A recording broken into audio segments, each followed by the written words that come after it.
All right, everybody, thanks for coming out tonight. You know who you're here to see. Let's hear real loud.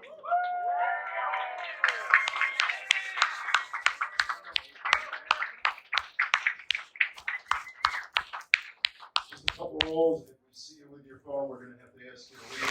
So there's that. And take the conversations outside the showroom. Without further ado, your host this evening, you've seen him at the Laugh Factory. Give it up for my man, Dan Madonia.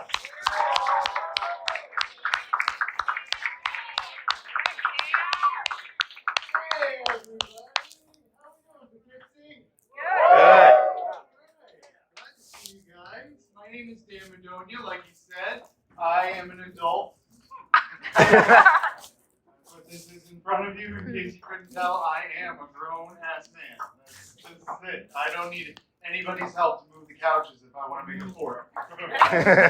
It's my responsibility as an adult, right? You guys are adults, you know what responsibilities are, right? You can't just take any pill you find on the ground anymore. No, you have to Google it first. You know what ride you're about to take, right?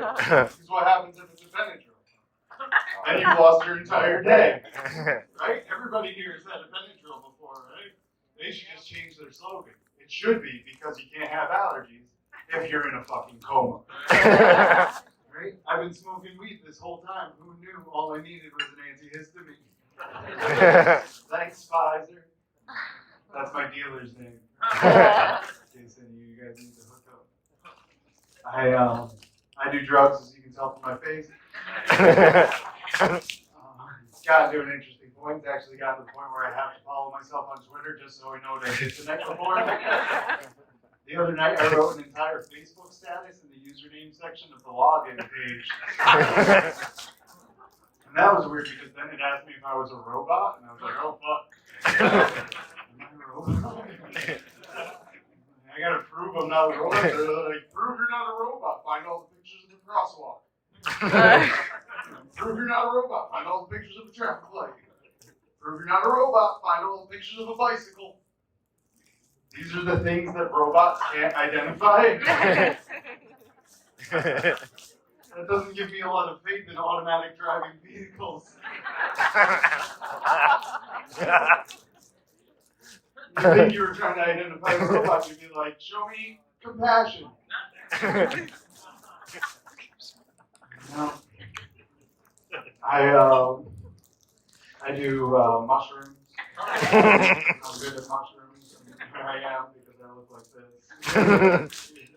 You have to be good at mushrooms if you look like this. You're not allowed to freak out, because otherwise everybody else is going to freak out. Right? If you look like this, you got to be professional. You have to know what you're doing. You can't. I can't just let anybody know that I once thought that my mother was an undercover agent that was so deep undercover that she had to have me in order to catch me. You're welcome. You're welcome. Right here. I'm actually the perfect person to do mushrooms with. I am. You know why? I have them. That's really the key. Find a person who does the mushrooms and do them with him. He probably knows what he's doing, right? It's weird that my mom hasn't been able to catch me. My mom was a witch. That's not me talking shit. She's a solitary member of the guild.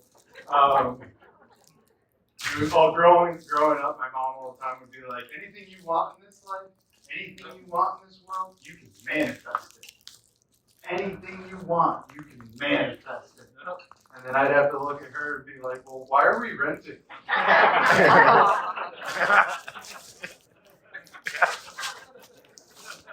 We're poor, Mom. All the time. It sucks with being poor with a witch mom, because you move. When you're poor, you move, and moving with a witch mom just sucks. You're just moving rocks and scars. Like, what is going on? Why do you have 6 tambourines? You're not.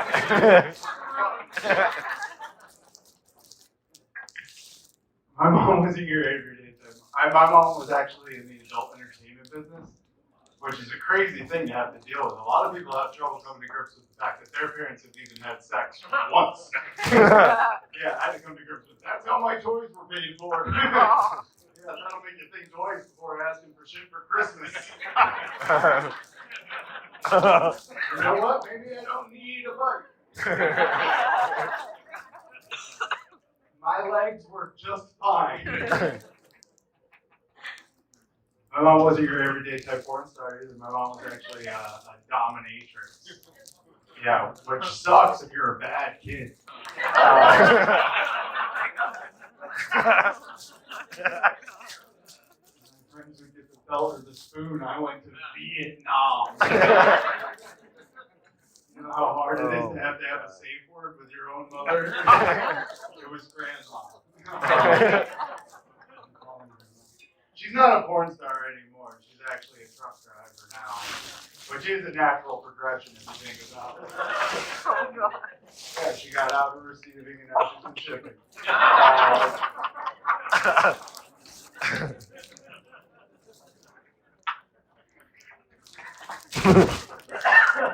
My mom was a porn star. My dad's a stand-up comedian. So when a porn star and a stand-up comedian have sex one time, that's how you end up with this Stepsons of Anarchy looking thing in front of you. And like you guys are a cool group. I can let you guys know who my dad is because you guys are so cool. My dad is Ellen DeGeneres. Taught me everything I know.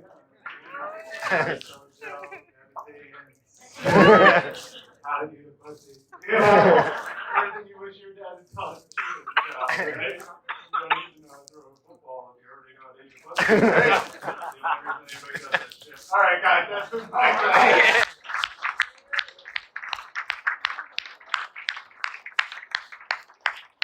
All right, guys, you got a great show tonight. This first comedian comes to the stage. You've seen him on the Tonight Show, and he is hilarious. Please give it up for Mr. Mike Vecchio.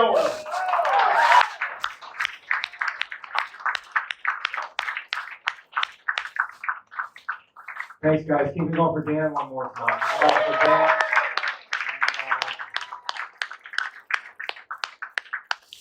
How you guys doing? Sorry, I look like every cop that's been in trouble on the news. I'm actually a very nice person.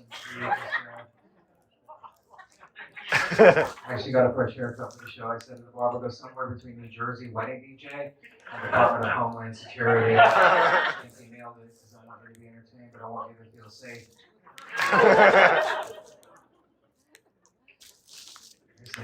There's an upstate masculine energy in this bitch right now. You guys just get off your shits. It's a blue collar. Stick a blue collar job, but you guys don't know why. I'm you, so I'm a city version of you. So, as a volunteer firefighter, I see a lot of things that are unsafe in the city where I live. I see this father walking around with a baby and her pouch attached to the front of his body. Have you seen that? So cocky. It says, look, I get women pregnant, I make them have the baby, then I wear the baby as jewelry. I'm like, sir, please remove the baby. That's not safe. I'm a volunteer firefighter. You know, he said to me, I'm an actual firefighter. Why don't you get out of my face? I said, well, volunteer firefighter means I could do your entire job in my spare time. And I stopped, dropped, and rolled my way out of the conversation. Volunteer. If you're on fire, I put you out. I'm not waiting for a check to clear. Thank you. The boys getting paid for it. Keep them coming for these guys. When I got out of high school, I didn't know what I wanted to do with my life. I went online to become a private detective. It was a private detective school online, and I paid online. And it was everything again. I thought to myself, I either got ripped off, or this is my first case.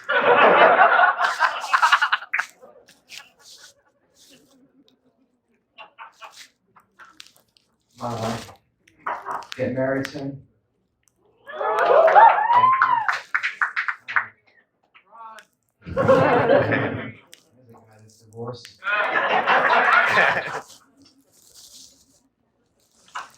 We're getting married. She's younger. She's younger. I've dated a lot of younger women. I don't, for the most part, understand what they're saying most of the time. She was saying this for a while. You got me at a discount. You got me at a discount. I don't even know what that means. I had to look it up. You know what it means? It means that she was going through a tough time when we got together. Because if she wasn't going through a tough time, I never would have been able to get with her. That's what it means. But she just kept saying it. You got me at a discount. You got me at a discount. Oh my God. I was like, I'm about to take you back to the store. Trade you in for a quieter model. We have physical intimacy now. You know, we've been together a while. I initiate. Take it, initiate. But I don't like rejection. You know, I'm a performer, fragile ego. So what I do now is when I initiate physical intimacy, I call my private area the cops. So it's usually first thing in the morning. I'll shake her and I'll be like, babe, the cops are here. Oh my God. She knows what I'm doing. She's like, I don't want to talk to the cops. I'm like, but they just have a couple of questions. It won't take long. And she goes, I'm not talking to the cops. I'm like, but they have a warrant.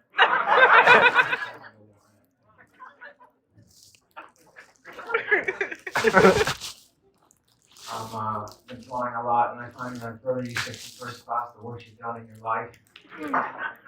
People in first class are doing wealthy people activities, reading the Wall Street Journal, watching golf on their iPads. By the time you get to basic economy, where I sit, there's needles rolling around. People are shooting dice. It's a bad area back there. Near the bathrooms, you don't want to be there after dark. I hate the pilot on every flight. Now I hate him. He always says the same thing. Buckle up, everybody. We're going to be encountering some rough air. Are we? Are we going to be encountering rough air, or are you going to be flying directly into it? Take some responsibility. We know about the rough air because you're making this announcement. What do you say we jack this puppy up to 40,000 feet and fly, I don't know, above the rough air? Suggestion from basic economy. It's not just airplane jokes, guys. I take them personal. As a man who used to pretend to be a pilot on dating sites, I take these jokes very, very personal. If I was the pilot, I'd play it different. I look at turbulence happening, and then I come on and go, I'm sorry about that, everybody. Someone did not set their phone to airplane mode. You almost died. You almost died because one of you was a toxic narcissist. Thank you, half the crowd.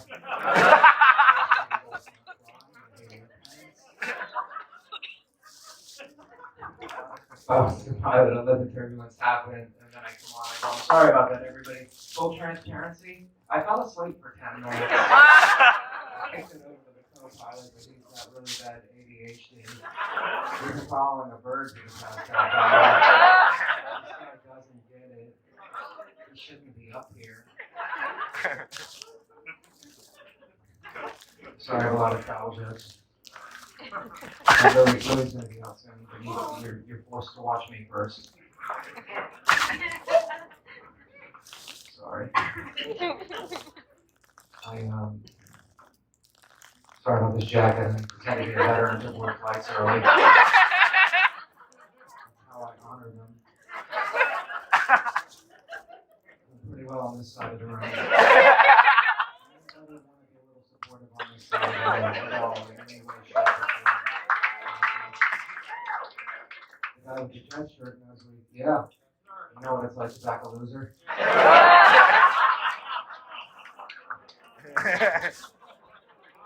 You guys are having a rough season.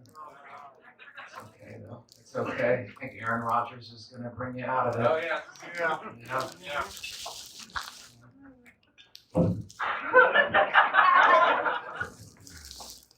I was in the airport. They made 2 announcements. The first announcement was this. You're entitled to 2 bags on your flight. Personal item and a carry-on. If you have 3 or more bags, you need to start consolidating them right now or we will not let you on the plane. That was the first announcement. The second announcement was this: be aware of human trafficking. I was like, oh my God, there was a huge jump in responsibility. I'm just wrapping my head around consolidating my bag. 3 to 2, and then boom, I'm responsible for human trafficking. Am I responsible for human trafficking? I'm a stand-up comedian. I thought that was the job of the FBI. So I guess if you make it through TSA now, you're responsible for human trafficking. So let me get this straight. You don't trust me with more than 8 ounces of liquids.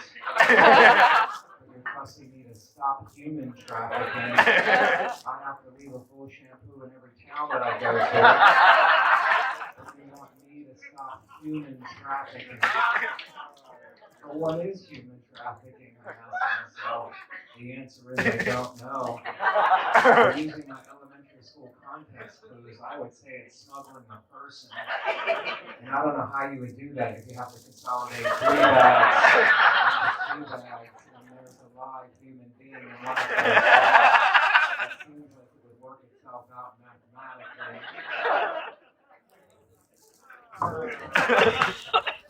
So I go to YouTube. YouTube is a valuable resource if you don't know stuff.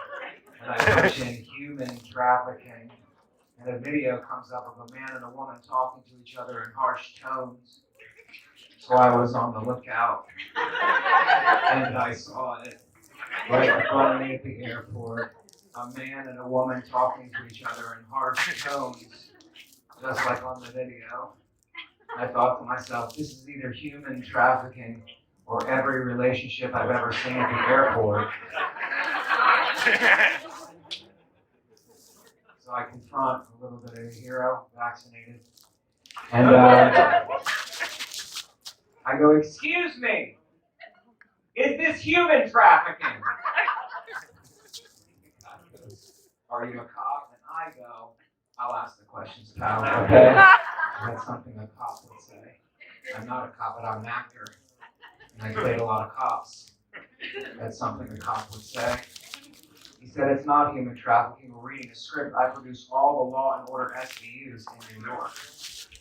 I said, well, that's crazy, because I'm an available actor. He said, you have a great look for the show. I said, thank you. He said, why don't you take my card? We're looking at people next week. Come to this location on Wednesday, and we'll audition you. And that's the story of how I was human trafficked. We will offer you paid after work just for human trafficking. Rascals. Now, a lot of you are probably asking, Mike, what's the difference between human trafficking and sex trafficking? That's easy. Sex trafficking is if you're hot. So,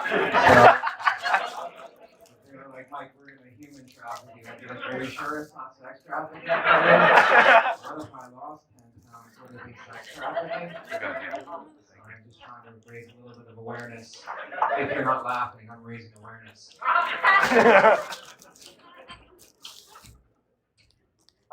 A really good crowd. I was in Boston 2 weeks ago, and look, I'm not going to sit up here and defend the Boston Strangler. But you had to listen to that accent for 48 hours in a row. Every last one of them. But what if there was a serial killer on the loose? A strangler, if you will. But he was only killing people who snored. We had to act like we wanted to get him. We're like, oh my God, he's despicable. He's killing our best people. But we would drag our feet. At least until the entire country got a good night's rest. Let me tell you why that joke is funny. That joke is funny because we all have people that we really love in our lives. I mean, really adore, who snore. So we thought about doing a first-degree murder too. We thought about ending their lives. We thought about suffocating them to death. But if you really think about it, God already started suffocating them. You would just be helping God. I'm not going to say that you're doing the Lord's work.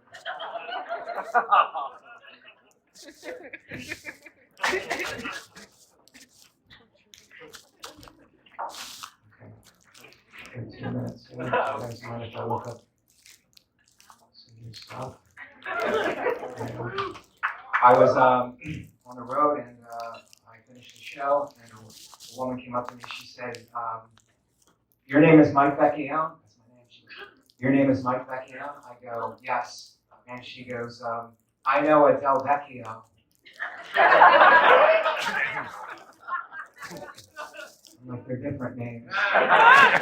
It's like me asking, "Where's your CVS?" And she goes, "My cousin's in the FBI." There's 3 letters.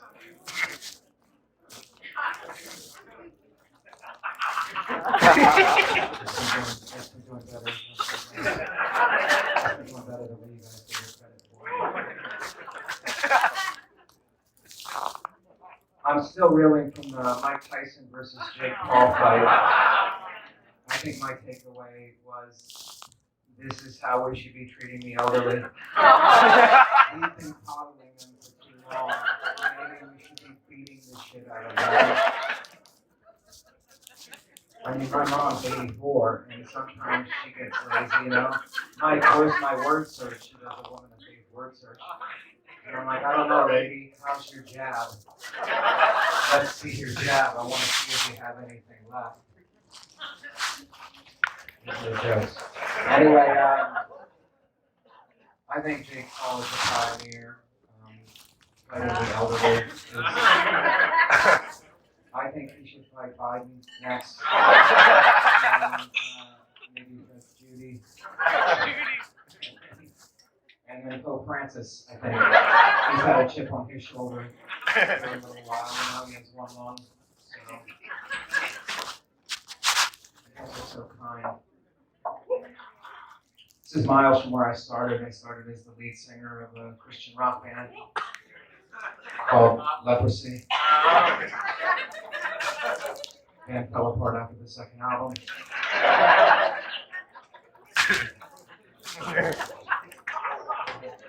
I don't hate Christian rock, I'll be honest with you. It's a little Jesus heavy for me. I'm pro-Jesus, but not every song has to be about Jesus. Other stuff happened in the Bible. How about some Old Testament Christian rock? How about a song called "Oh My God, There's a Flood"? What is that song? Everybody I ever met just drowned. Except my neighbor who built a boat for some reason. Won't let me on. Borrowed my lawnmower 2 months ago. Won't let me on his boat. Says there's no room. But I just watched 2 zebras walk on board. 2 zebras. There's room for 2 zebras. I don't know how you make that a song. I like Catholicism. That's what I am. Catholicism. Anybody? Okay. I'm not very enthusiastic. Well, for the rest of you guys who are going to hell, when you're Catholic, what you do is you go to church, you light a candle, you say a prayer. But I'm a very competitive Catholic, so before I light my candle, I blow everybody else's candle out. God, getting confused between the nonsense prayers and the ones that are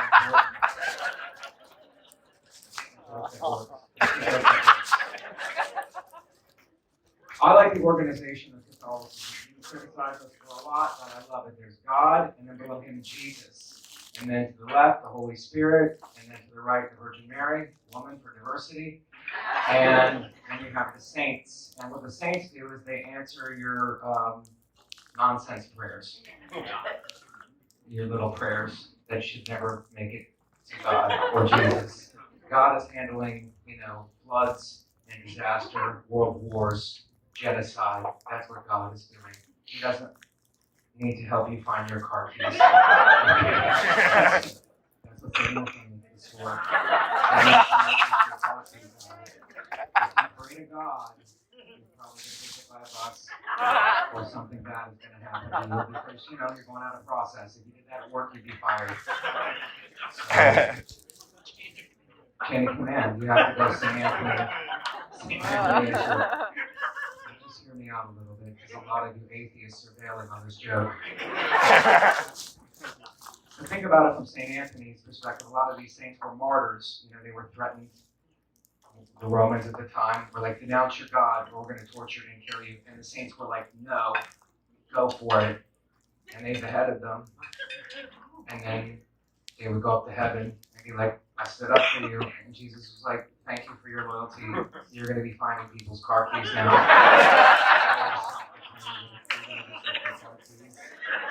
St. Anthony's like, I would have kept my head. I would have out if I would have done this. That's probably what happened to the devil. The devil was a high-ranking angel, Lucifer.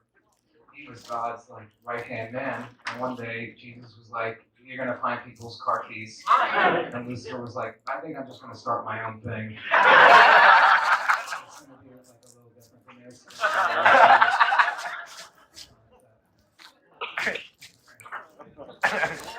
At work, there's some bombing everywhere.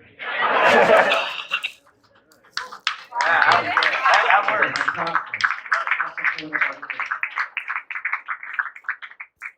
Italian American. I don't make a big deal out of it. All you have to do is look at me. Italians are affectionate. I grew up, I kissed my mother, father, brother, sister, hello, goodbye, all the time. And we're very affectionate people. That's probably why Italian children don't get abducted by pedophiles. Pedophiles are like, I just want to molest. Affection, so. Kind of freaks me out a little bit. I just want to molest.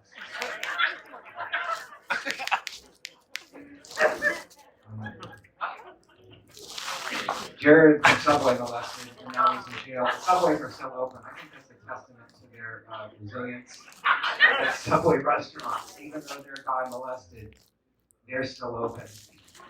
They're still open, though. They're still kicking. And maybe that's what you do when you have a business or someone molested. You just lean into it. And you go, look, we might molest you. But that's how good our sandwiches are. We have a new meatball hoagie. And roll the dice with your children. You're gonna want to roll the dice with your children to get that new meatball hoagie. That's how good it is.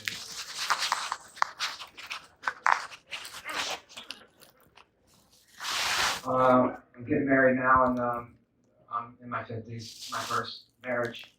And people ask me, they're like, Mike, you're a sweet piece of ass. How was it your first marriage? And the truth is, it's a little sad. I've been through a lot of breakups. When I break up with a woman now, it's never pleasant. I could do it at a restaurant because I feel like it's a public place and she will not cause a scene. Can I share a secret with you guys? The women of today will yell at you right in a restaurant. So you know what I do? I take you to a Chinese restaurant. And if she yells at me, it just seems like she's working at the restaurant.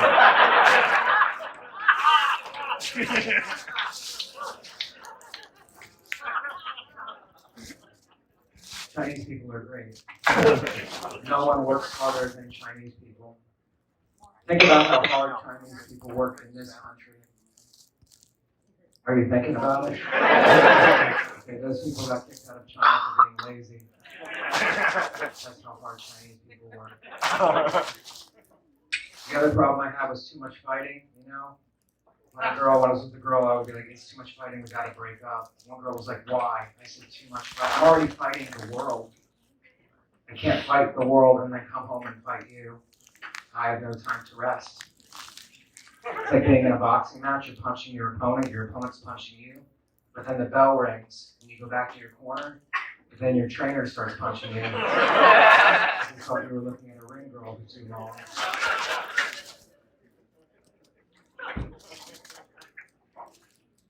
After this, I'm probably going to head to the CVS. That's where I kick it now after hours. I don't know how things are here in Poughkeepsie, but in the city, CVS's are maximum security prisons. Everything is locked up. Everything is locked up behind glass. You have to hit a doorbell, and in order to get an associate to unlock a shelf. It's pretty high security these days at the CVS. You have to hit a doorbell to get an associate to open the shelf. But then there's self-checkout. There seems to be a huge hole in the CVS security model. They're very stringent until you get the items in your hand. After that, it's up to you whether you want to pay for it or not. That's up to you. CVS leaves it up to you. If that's me, I'm hitting that doorbell. I'm just hitting that doorbell like a Jehovah's Witness. One time I hit it for 20 minutes. The guy showed up. I was like, did you come from home? Did this ring your doorbell at home? The problem is you're not supposed to tackle shoplifters anymore. You're supposed to de-escalate them. What's that even look like at CVS? Sir, put down the just for men. Sir, you don't have to do this. You can age naturally.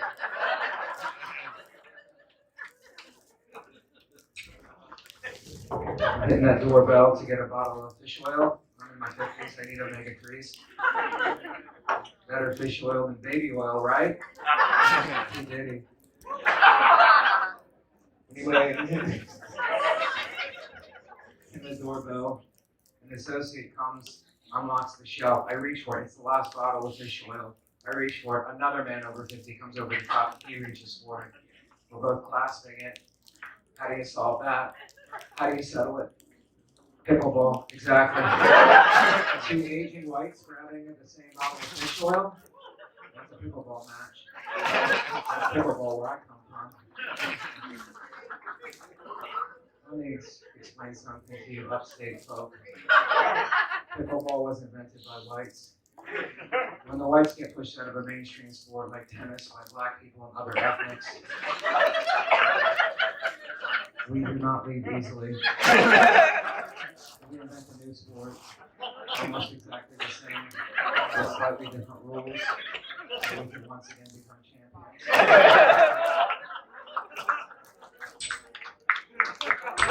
You guys have been so cool. I enjoyed my time with you. Enjoy Lou. Good night.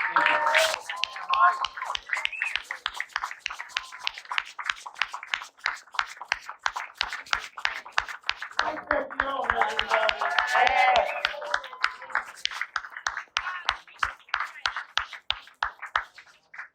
All right, you guys having a good time? Yeah! Let's keep this show going then. The reason why you're here, ladies and gentlemen, Mr. Louis C.K.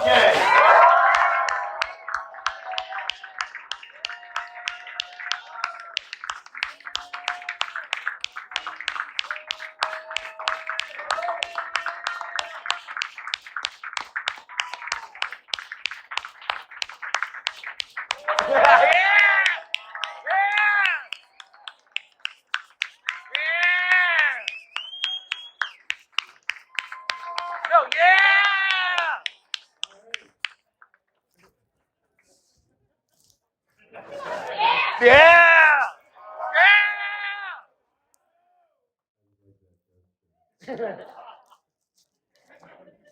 think it's got more uses than it gets.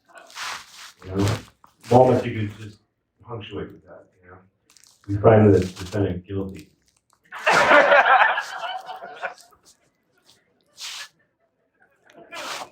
I've left in a trial on TV. I never did jury duty. I never did it. I just throw it away. They could vote this thing. They're not going to send a cop. They just throw it out. My friends are like, oh, I was trying to get out of it. I'm like, just throw the paper away. What are you showing up for? What are you going to do? Arrest you? Or got a jury for that? I don't read it. I've never even read a jury notice. So I was watching a trial, and they were trying to make sure the person that is about to tell a story was telling the truth. You know, they got to make sure because it's very scientific. So what they do is they have you put your hand up. I would have to go like this, like hold my shirt down, because otherwise it won't right up. Here for you a hand on the Bible. No fucking way. Everybody's gonna see this. I don't like people looking at that. You want to know the truth about something? This is gross. There's some truth for you. So they told me they tell you to put your hand up. Me, I don't know. I'm slipping out of reality. And then everybody goes, "Oh fuck, he said hand up. Tell the truth." Ask them all kinds of shit. And then they make you take an oath. They say the oath. You don't say it. They say it. You don't even have to repeat it like the president. They just say the whole thing. And they go, right? That's it. And really, you could be answering a different question if you wanted to. Like, you could quietly ask yourself in your mind while they're talking, you could say, "Do you like bananas?" And then when you search your target, you say, "Yes, I do." But just try not to tip it by going like, "Yeah, I do." That would be weird if you answered the oath that way. You swear to tell the truth, the whole truth, nothing but the truth. Oh, yeah.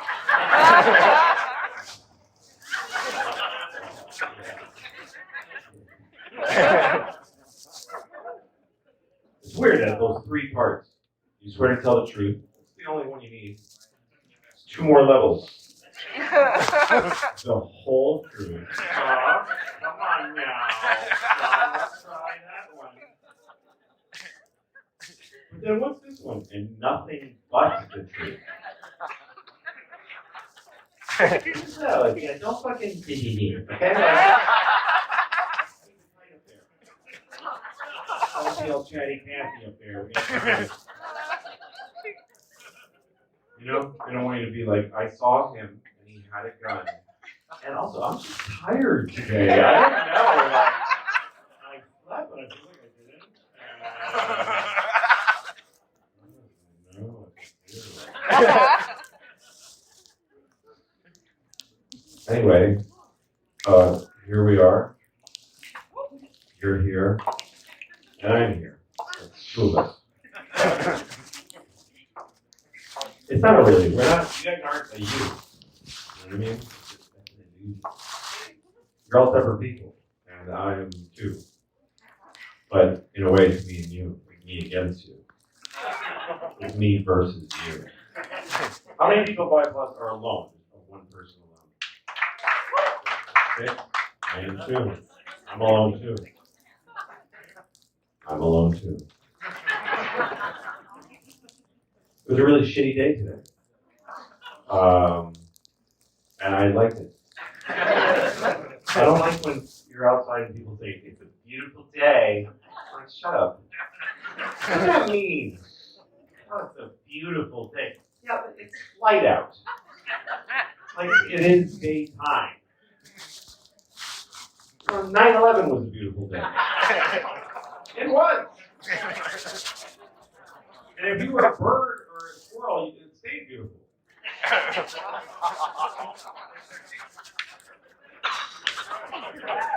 You know the birds in New York in 9/11 were just like, "What the fuck?" I never even went up there.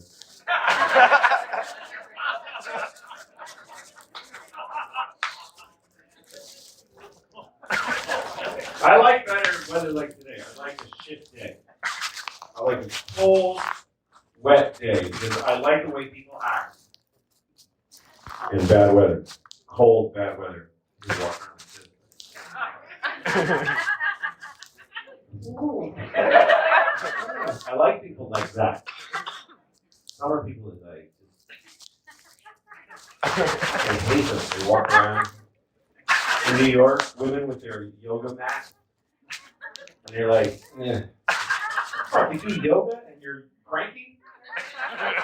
Get to my yoga. Namaste." I don't like the way people act in nice weather. Like, there's a lady in my building, who lives in my building. She's 95 years old, and in the summer she wears shorts. She wears tight green shorts. It's her life. I kind of want to go up to her and go like, "Excuse me, would you mind cutting off your legs and throwing them in the garbage?"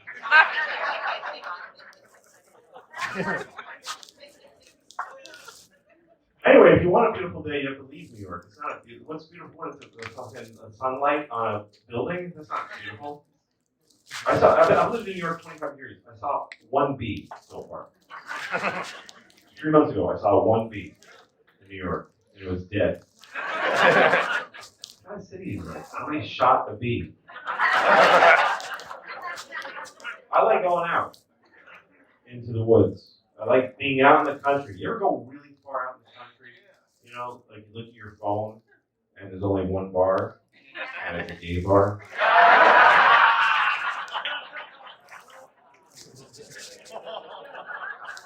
I was out in the woods once and thinking about nature. I was thinking about the sun. Here's a thought I had. A vagina is like the sun. The vagina is like the sun because it's the source of all life and happiness. But don't look at it.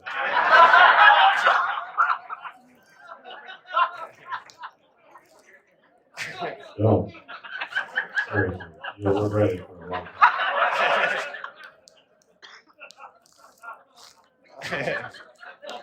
My mom,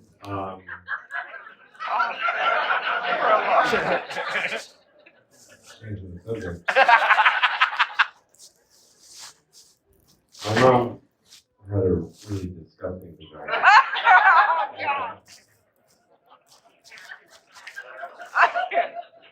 I remember one time my mother told me that, you know, some babies, when they breastfeed, they bite their mother on the nipple. It's very painful. My mother told me that I did that, which obviously I don't remember because I was drunk.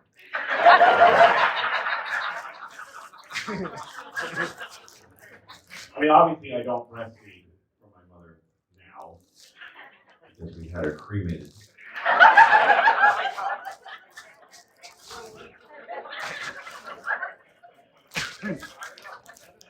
My mother's actually the only person that ever breastfed me. And my mom. My dad never breastfed me. He shit in my mouth one time, but he was just trying to make some extra money. That's right, I paid my father to shit in my mouth. Look, I'm just saying things to see what happens. Don't put too much on it. My mother also used to say this to me a lot, like at dinner time, she used to say, eat everything on your plate, because there are children in Africa who are dying of starvation. Later I found out that wasn't true, they were dying of AIDS. Didn't matter what age.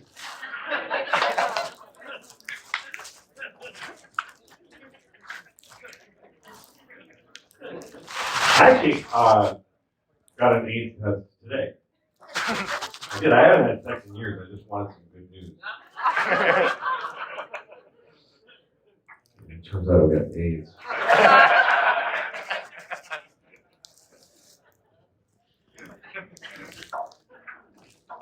Just looking at my notes. You know what I was thinking of doing? I was thinking of getting circumcised again. This is my third time. I just still think I need some food. It's just too bloated. I keep you ever going like, and again, I'm invited. I'm like, dude, listen when I talk to you.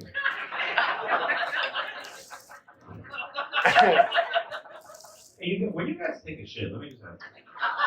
When you take a shit and you wipe, do you eat that?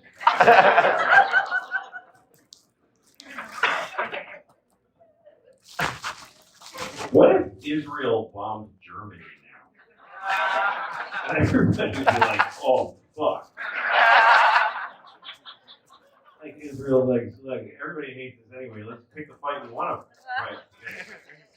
I mean, if Israel invaded Germany, people would be like, I mean, I get it. It's not crazy. You know, a little history there. They got the guns now. If I was Germany, I'd be a little nervous right now. I don't really pay attention to the news. I don't care about it. I watch sometimes. I was watching when Trump got shot. I was watching. I didn't watch him get shot. I didn't know it was going to happen. I just was watching Trump. And I just had never, it's funny because I had never like sat and watched him. And so my friend and I were like, let's say this is, we're just looking around. Oh, let's like watch him. And we're watching, and then somebody shot him. The weirdest thing that ever happened to me, and to him probably. But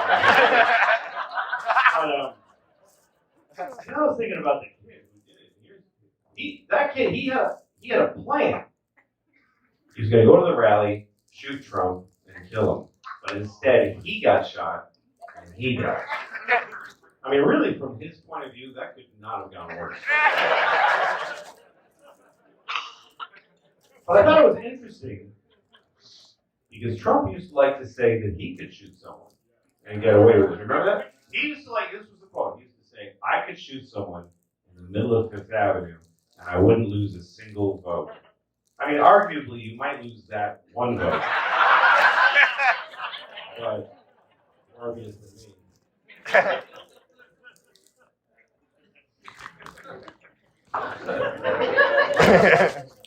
I don't really watch the news though because it's not what it used to be. Like it used to just be this.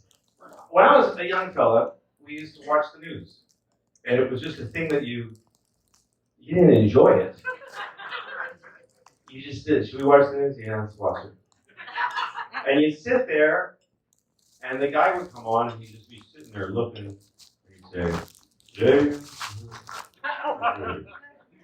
in Washington."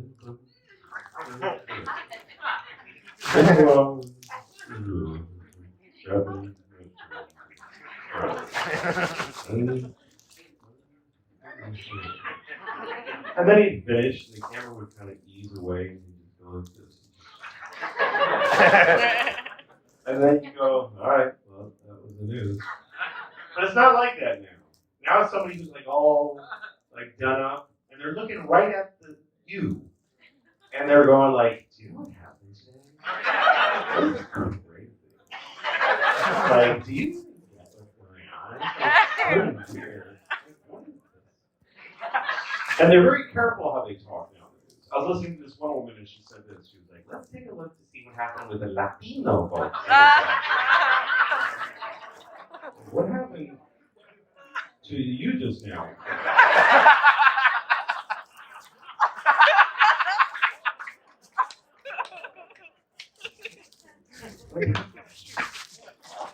How do you just like mount and dismount a whole ethnicity from only a word? I think the idea is like to try to pronounce the words correctly, to be respectful, but that's not how you pronounce that word.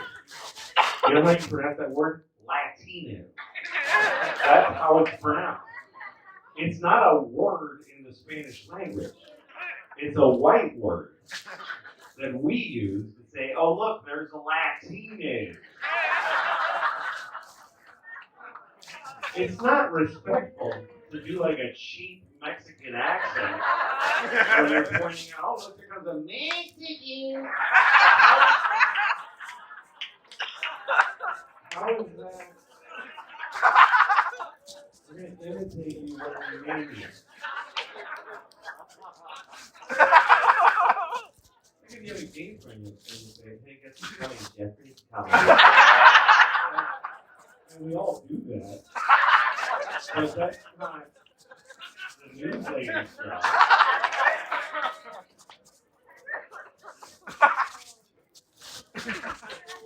And they don't do it for some words, like Juneteenth. They stay white throughout Juneteenth. It's so fun to watch the white people. Let's see what's happening on Juneteenth this year. They never go like, how are they celebrating Juneteenth, motherfucker? It kind of makes sense.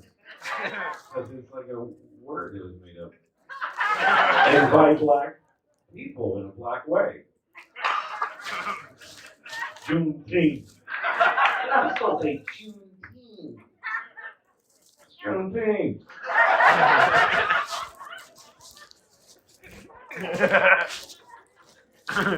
But I don't consider people racially. I don't like, and I'm not saying it's better than anybody. It doesn't come up to me. I mean, nobody ever asks anyway. You want the black one or the white one?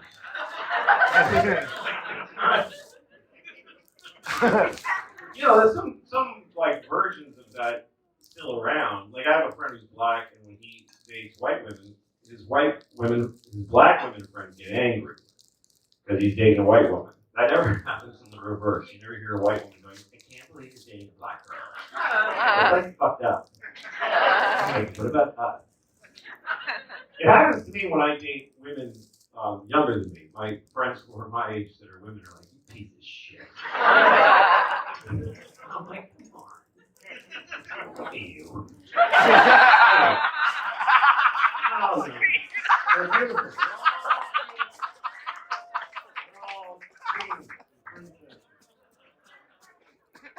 Anyway, but I don't make choices about people racially. I would in certain circumstances, to be honest with you. Like, I'm not a cannibal, but if I had to eat a person and I was given the choice by race, that's how I was asked. You know, I mean, if you cook them and eat them, you know, we're all the same. But if it was like, you know, you gotta walk up and eat a guy, he's like standing there, you just gotta walk up and eat him. And someone's like, and they lined up all the races, which one do you want to pick? I'd eat an Indian person. I would, somebody from India. Not because it is spicy, but because they look toasted. Indian people look like toasted. You know? Otherwise, they look the same. Because like black and white people are different. Like their facial structure, everything about them is different. But Indian people look like toasted white people. And I want to eat one. I'll be honest with you, it's not a hypothetical. I fully want to eat an Indian person. And if they change that pesky law, I will.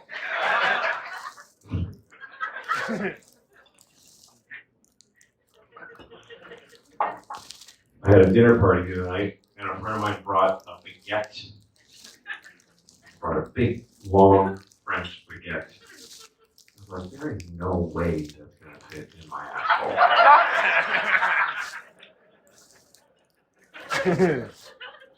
Turns out I was wrong. I think it's still up there. I don't even know.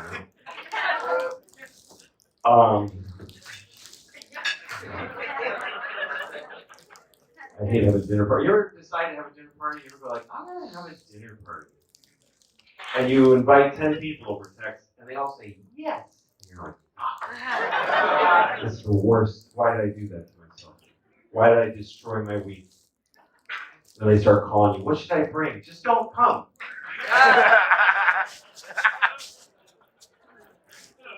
Because I'm always like lonely, but then I don't want to be with people. You know what I mean? Loneliness is not cured by other people.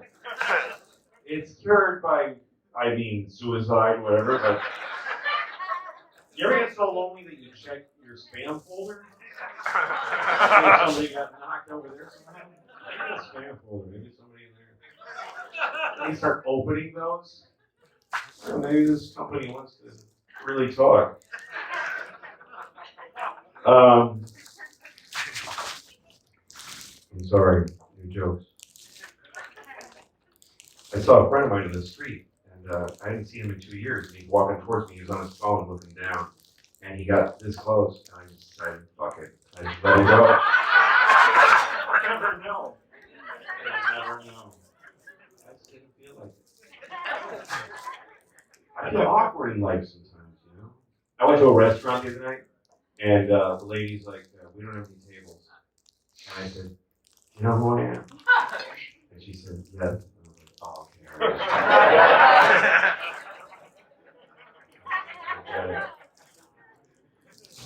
I like restaurants because you have to lie a lot, you know? I don't like lying, you know? I mean little lies. I don't like little lies. Big ones are fine, you know? Big lies, you gotta do them. But, no, I didn't, whatever. Big lies get you out of shit. But I hate the little ones. You know, like the way you have to listen to where the oysters are from. You know, you gotta really give a shit. This person's really vulnerable, and they're telling you about the West Coast oysters and the East Coast, and you gotta listen. Ah, fuck yeah. Prince Edward Island. It's incredible. There's a lot of tedious things about being out in the world these days. Like you go to, I went to buy a shirt. I went into a store. In New York City, there's a lot of places I can't even shop because I'm a big guy. And there's some stores I walk in, they just go, just no, just gay and skinny in here, gay and skinny. And but I go into the store and I see a shirt, and I guess I'm an old-fashioned fucking guy, but I want to look at the tag to see what the size is and how much it costs. But that's not, they're not even interested in telling those things. If the tag's like brown, and it says like, so here's our story. Like, just tell me, and they're like, okay, just come on. First of all, this tag was made from the diarrhea of willing birds. And the garment was created by a woman who was paid a living wage. Oh, that's so vague.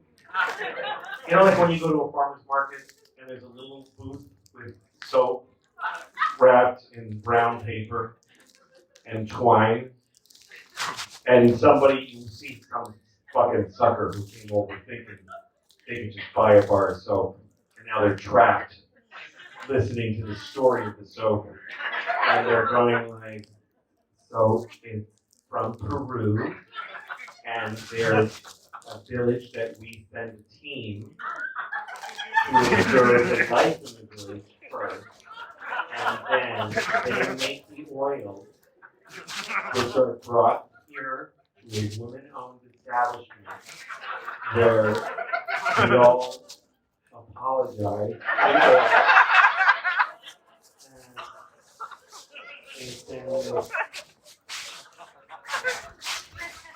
And the guy's like, can I wash my balls with it? Please, I need to wash my balls. It's an emergency.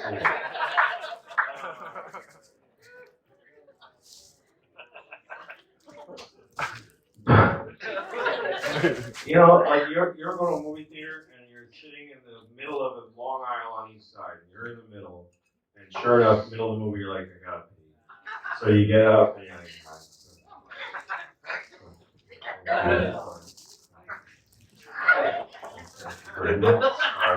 all the way down.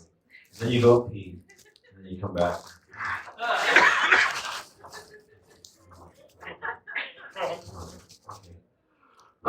Get back to your seat, and then you remember, my dad fucked me when I was 5.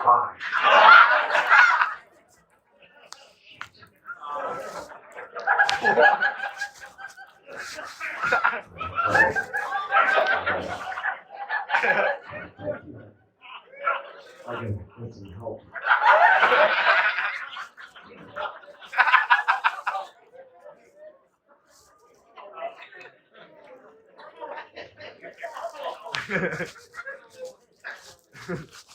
My dad did not fuck.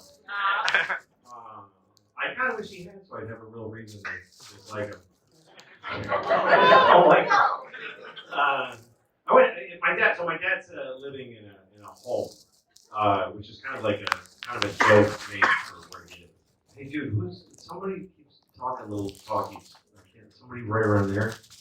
Just don't so much, please, because I hear it throws me off. It got tense now, but it's okay. I'm just saying, I keep hearing a little comment. Everyone should just be silent while I speak. I don't want to give a shit, but I do. I just want to do a good show. My father, he didn't molest me. So my father is in a place, he's in a home. That's what they call it when you're not at home. You're not allowed to be at home. So they put you in this place, and you're like, what is this? And they're like, it's home. So that's where he lives. And my sisters and I put him there because he was too old to. Where is? What's going on? Is it? Is he all right? I mean, I don't want. If he can't stop doing it, then let him do it. I really mean that. I'm just realizing as I shield my eyes that maybe he just can't stop doing it. But if he's drunk, ask him to stop. He cannot. What? He cannot stop doing that. Okay, thank you. Have a ball. I can handle it. Don't worry about it. Leave him alone. Sorry. Sorry about that, man. I'm sorry. Yeah, sorry. I'm trying to tune the ear. No, that isn't. That's not heckling. That's just. That's his Tourette's or something. It's fine. Anyway. So now it's even tenser. Watch me work, man. Watch me work.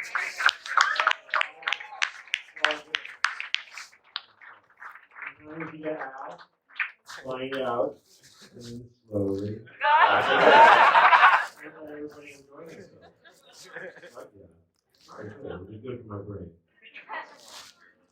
So my dad, my sisters and I put our father in his home because he was too old to stop us from doing it. He was too feeble and weak to resist being forced into a place he doesn't want to live. And we wanted him to live there because two reasons. One, we don't want to look at him. And two, it's illegal to murder him. So we put him, when you go to tour these places, you know, they just show you around and you're like, okay, so this is where they eat. And you're like, that's not good. And they go, yeah, well, that's where they eat. And you're like, wow. And they're like, yeah. And then you ask them, like, how much is it? And whatever they say, like $10,000 per second, you're like, that's a fucking deal. Whatever. I will earn that money. I got to see him once. I saw him once. That was enough time. I went to see him. I was like, is this going to be different if I come back? And you're like, no. I'm like, all right, then I'm good. Because it wasn't fun. It's a big building where all these old people live. And I walked in. I go to the front desk. I said, hi, I'm here to see my father. And the lady goes, all right. She let me in. She didn't ask my name or his name. I was like, how do I find him? She said, just talk to any of them. Who cares? And she's not wrong. Because they're all just in wheelchairs, jackknifed in the hallway. Just like this. With that horizontal neck with the bumps on it. It's like there's the person and the neck like that. And then their head hangs down like a street lamp. Hanging down on a hobo or something. And I saw this one, I come out of the elevator and there's this one lady looking at me. She had that look like an old lady where, you know, like she's trying to beat her own heart manually. You know? She's trying to push some of that sludge into his hand. There's some life in the extremities. And when she saw me, she goes, oh, help me. She goes, please help. I'm looking around, I see a guy in a white coat at a computer. I said, hey sir, this lady needs help. And the guy goes like this.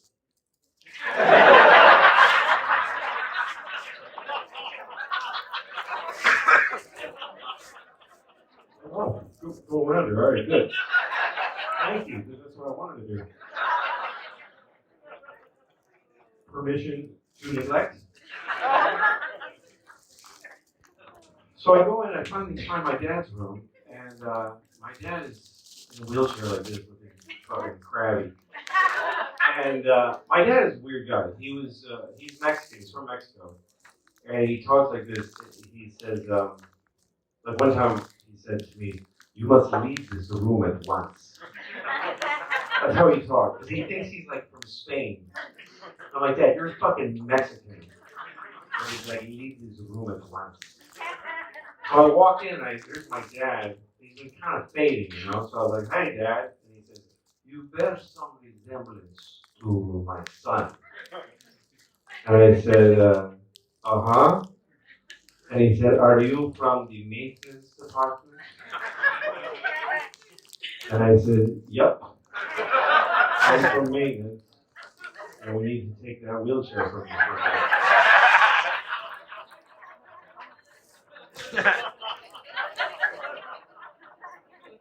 And I still have his wheelchair. So I think I'm fucking paying for it. Took that shit home with me. I don't know where my kids are gonna put me. I'm 57. It's like not that far out. I mean, I feel old sometimes. I have some jokes about how old I am. And I'm gonna do them for you. 3. And I'm telling you first because I want you to help me. What I'm gonna do is, okay, yeah, good. So I'm gonna say before you go, I'm so old. And you're gonna say, what? How old are you? Perfect. I'm gonna say, how old are you? And then I'll hit you with that fucking zingaroo. I am so old. How old are you? I'm so old that my mother's dead. And my sisters depend on me more now.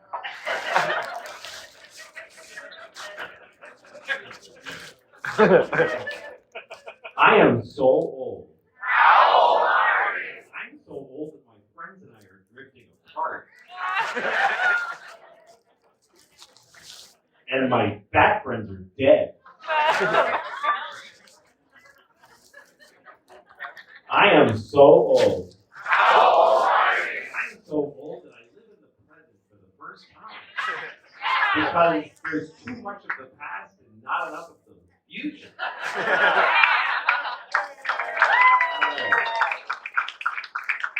Yeah.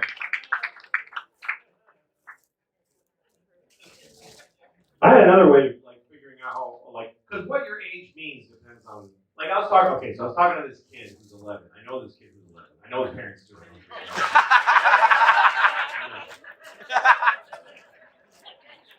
You can't just know an 11-year-old. You gotta have an in. So his parents are friends of mine, and he's not. I don't consider him a friend. I would never call him a friend. You know, it's like my dad remarried, and she's not my stepmom. Fuck that. And this kid ain't my friend. He's my friend's child. I'm not involved. So sometimes I'm at their house, and sometimes like they'll leave the room. It's just me and him, and we don't have much to say to each other. But one time he started to interest me. He was looking at me, and he said, "How old are you?" I said, "I'm 57." And then he thought for a second. He said, "How old is that?" I said, "Well, I could beat the shit out of you. But I would get hurt too." That's about how old I am. I could kick your ass, but if I have to lie down for a long time, fucking, fuck. I'd be like, oh, that was fucking hard. Oh, I had to kill him. Fucking 11 is not, that young. I have 2 friends that have kids who are in their 40s. They have 1 kid, they just had their first baby. She's 45, he's 43. They just had their first baby, who will be an orphan when he's 12. Which I guess is not their problem.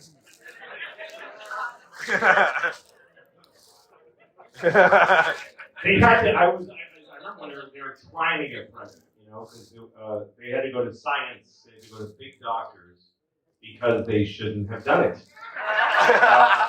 So that's when science does it. And they got an egg. They had to get eggs from out because hers are all scrambled up.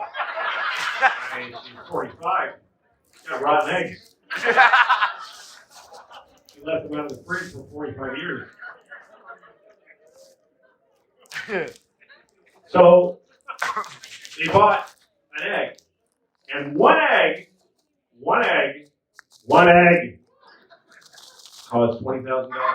$20,000. I wonder if there's any guys who are so rich that they like buy a bunch of those and eat them like caviar. I mean, you have to be a pretty serious baller to be eating human caviar. Just to cover one cracker would be like $1 billion a day. Those jizz would be like $8. You know, in this economy. I was a kid, it was 50 cents. For a cracker with jizz, 50 cents. It was good, it was good. And the cracker was stale, but the jizz was, you know, as good as jizz gets. You can get just the jizz for 20 cents. But then, what are you doing? Anyway, so my friend had that baby, and their lives are really difficult now because it's hard having a kid, man. It's hard having a baby. He's crying all the time because his parents are so old. He's very upset about it. And they call me and they complain about how tired they are. My friend's like, I can't sleep past 4 in the morning. And I was like, dude, you don't get it. This is the best part. You're going to miss it. I have 2 kids and they're in college. I miss having a crying baby. That is, the hard things in life, you miss them. It is hard, I understand. Like the other day, he dropped the baby. True. On its head, which sounds bad. But now they can sleep as late as they want.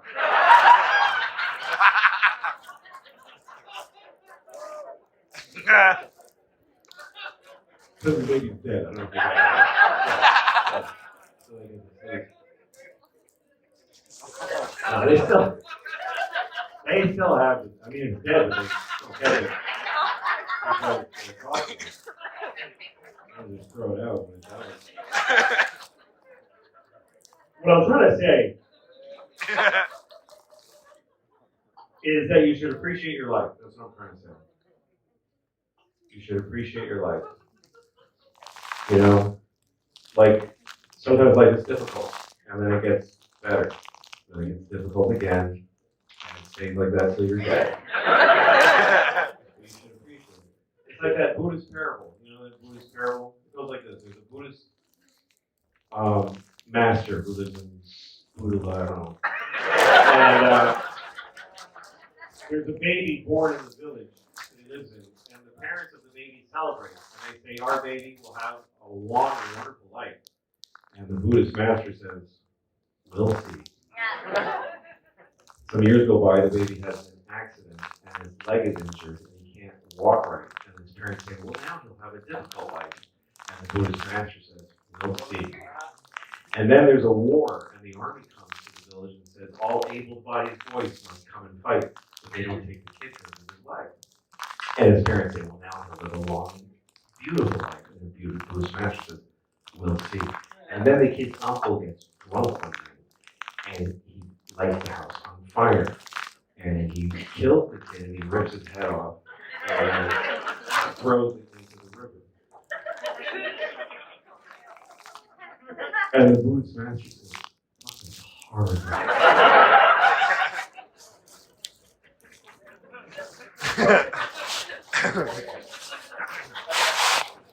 The point of the story is that Buddhism shit will only get you so far.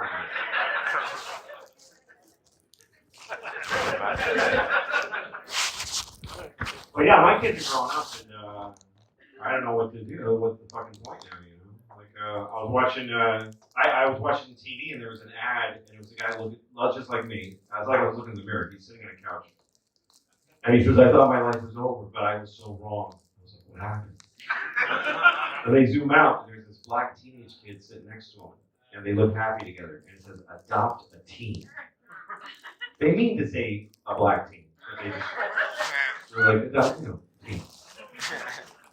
And I was like, "I'm gonna fucking adopt a black teenager." I was fully like, I'm fucking doing that. And I go on the website, and they have profiles of black teenagers that you can adopt. And I'm going like, alright. And I'm making tabs, you know. I was up all night. Anyway, I bought a Jeep Cherokee. I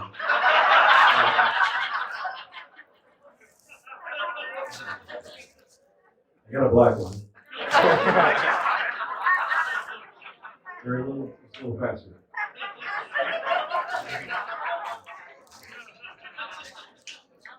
I went to see my accountant, and he said that I have to think about my estate plan. I have to make plans. And he's trying to be very delicate. He's like, okay, look, we gotta, look, God forbid, right?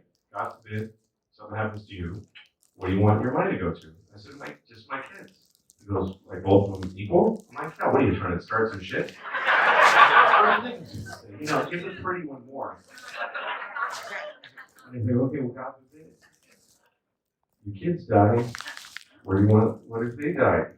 When you die, where do you want your money? I'm like, I give it to my sisters. God forbid. Your sisters die. I'm like, I give it to charity. He goes, what charity? I go, well, in India, they don't have enough water. Let's read about it. Give it to them. He goes, okay, well, God forbid they solve that problem.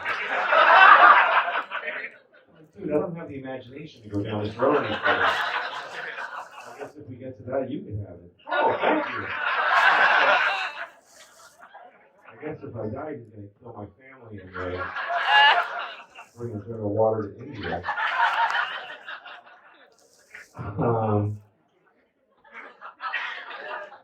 But I don't know, if I die, when I die. Stupid. I don't think about it much. I don't believe in God. If I did, I wouldn't tell you. Just because it's gross, it's gross. Isn't that weird? It's like the thing that grosses you out more than anything else. Somebody could tell you, like, oh, I belong to a pedophile ring. And you'd be like, oh, well. They could tell you, like, Jesus Christ is my Lord and Savior. Like, oh, please don't try to do it. Fucking just stop there. Please stop there. Please stop there. Anyway, so I wouldn't tell you if I did.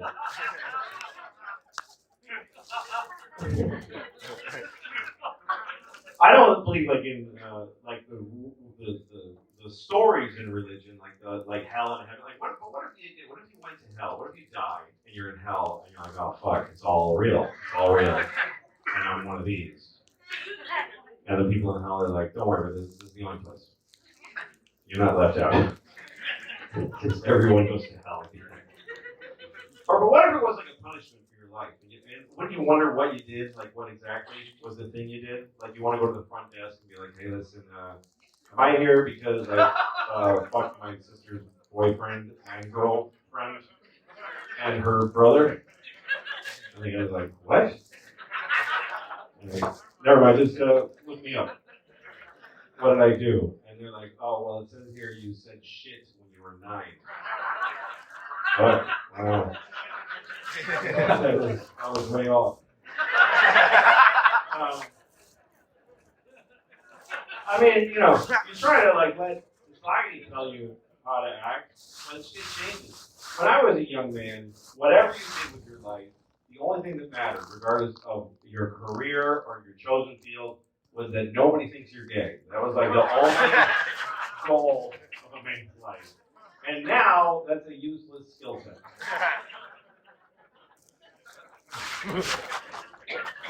But I like being an adult. Being an adult is better than being a kid. I had a hard childhood. I mean, it wasn't like we were poor. We didn't have any money, but we weren't poor. But I used to piss my pants. That was my big yes, I used to constantly. I'd go to school, I'd piss my pants, and then I'd go in the boys' room and I'd take out my piss underwear and I'd put it in like a baggie from lunch, and I would sell it to this guy down the street for $200 a pop. When I was 10, I put my sister through college.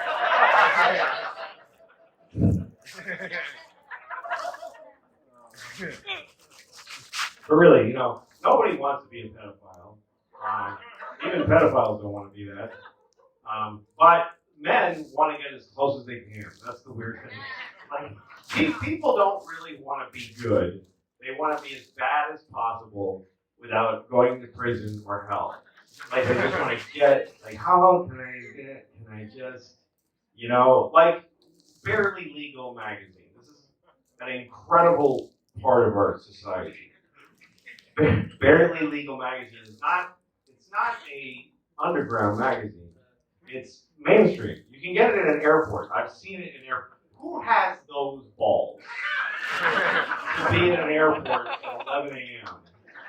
and going in the Hudson News like, oh, perfect. Oh, good. I got it. Sitting in the middle seat in Cincinnati like this. Wow. Oh, she's really young. That's crazy. That's her whole vagina. Look at it. You can see all the way in. That's crazy. Can I ginger ale, please? But Barely Legal, it has, if you haven't seen it, there's always a picture of a shockingly young woman on the cover, and she's like, and it says, Barely Legal. What they're saying to you, this magazine, is if you buy this magazine, you're not a pedophile. You're not. You're absolutely not a pedophile. And you were just so fucking close.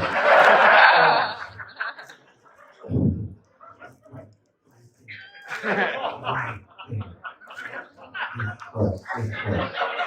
there. But you're not. You're absolutely not. You are absolutely on this side of the line. You're not. You're almost the worst kind of person who you would kick to death if you met them. But you're not. You're so not. This is how close you are. Today is her birthday. Oh my That's God. how close you are. But you're not. Eastern Standard Time. Good night, everybody. Wonderful holiday. Always.